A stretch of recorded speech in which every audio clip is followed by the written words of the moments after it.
अस्सलाम वालेकुम नाजरीन, एक और ख़ूबसूरत सबक आमूज़ स्टोरी के साथ पेश खिदमत है। बात दिल को लगे तो चैनल को लाइक करना, शेयर करना और सब्सक्राइब करना न भूलिएगा, शुक्रिया। सिंगापुर में इम्तहानात से कबल एक स्कूल के प्रिंसिपल ने बच्चों के वालिदैन को ख़त भेजा, जिसका मजमून कुछ यूँ था। मोहतरम वालिदैन, आपके बच्चों के इम्तहानात जल्द ही शुरू होने वाले हैं। मैं जानता हूँ आप सब लोग इस चीज़ को लेकर बहुत बेचैन हैं कि आपका बच्चा इम्तहानात में अच्छी कारकर्दगी दिखाए, लेकिन याद रखें, ये बच्चे जो इम्तहानात देने लगे हैं, इनमें मुस्तकबिल के आर्टिस्ट भी बैठे हैं जिन्हें रियाजी समझने की ज़रूरत नहीं है।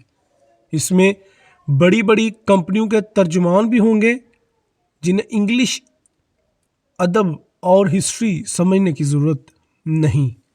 इन बच्चों में मुस्तकबिल के अदीब भी बैठे होंगे जिनके लिए केमिस्ट्री के कम मार्क्स कोई मानी नहीं रखते।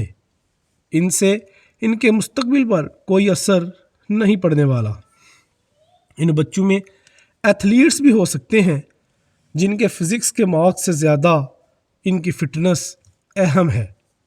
लिहाजा अगर आपका बच्चा ज़्यादा मार्क्स लाता है तो बहुत खूब, लेकिन अगर वो ज़्यादा मार्क्स नहीं ला सका तो खुदारा इसकी खुद एतमादी और इसकी अज़मत इस बच्चे से ना छीन लीजिएगा। अगर वो मेहनत के बावजूद बहुत अच्छे मार्क्स ना ला सके तो इन्हें हौसला दीजिएगा कि कोई बात नहीं, ये एक छोटा सा इम्तिहान ही था, वो ज़िंदगी में इससे भी कुछ बड़ा करने के लिए बनाए गए हैं।